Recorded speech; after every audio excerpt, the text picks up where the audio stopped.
Nuclear negotiations between the US and Iran are entering a third round on Saturday. The technical talks in Oman are expected to focus on how much uranium Iran should be allowed to enrich, what to do with its ballistic missile program, and which sanctions should be eased or lifted. Trent Murray tells us more. It remains one of the Middle East's most prominent flashpoints. Iran's decades-old nuclear program and the wider region's worries about whether Tehran is trying to produce a nuclear weapon.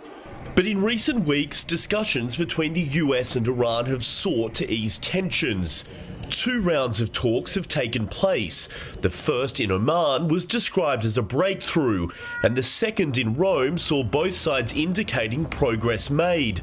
They're back in Oman Saturday for round 3. Trump administration 2.0 have been in power since January, has been pushing for new talks, and the Iranians have agreed. For their own reasons, they're not a good place. They also want a deal. So right now we're in the midst of a new kind of flurry of diplomatic activity. In his first term, President Trump scrapped an Obama-era deal made with Iran and several world powers. That agreement, known as the JCPOA, placed significant restrictions on Iran's nuclear program in exchange for sanctions relief. But 7 years after pulling out of the original deal, the White House is once again pushing forward for a diplomatic solution. At the centre of US concerns is Iran's nuclear enrichment program. Experts have questioned why Tehran is enriching uranium to certain levels that go beyond percentages needed to generate electricity for civilian use.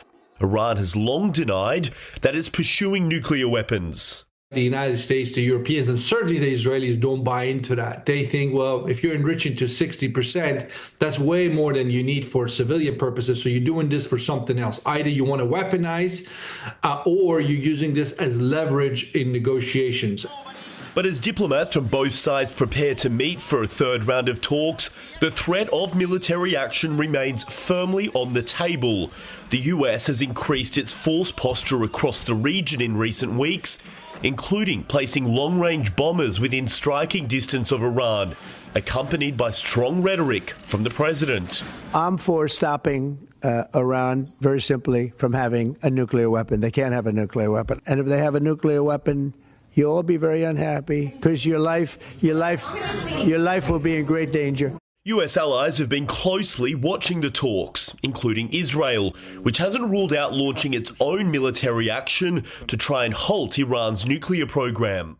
In a recent address to the nation, Israeli Prime Minister Benjamin Netanyahu spoke about some of the progress the Israeli Defense Forces have made targeting some of Iran's regional proxies, including Hamas and Hezbollah. But he also spoke about the possibility of targeting Tehran itself. אני מחויב למנוע מאיראן נשק גרעיני. אני לא מוותר על זה, אני לא מרפה מזה, ואני לא נסוג מזה. לא מילימטר.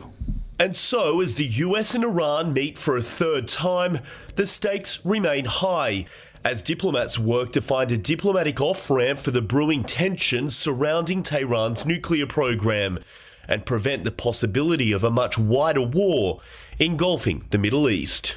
Trent Murray, CNA, Tel Aviv.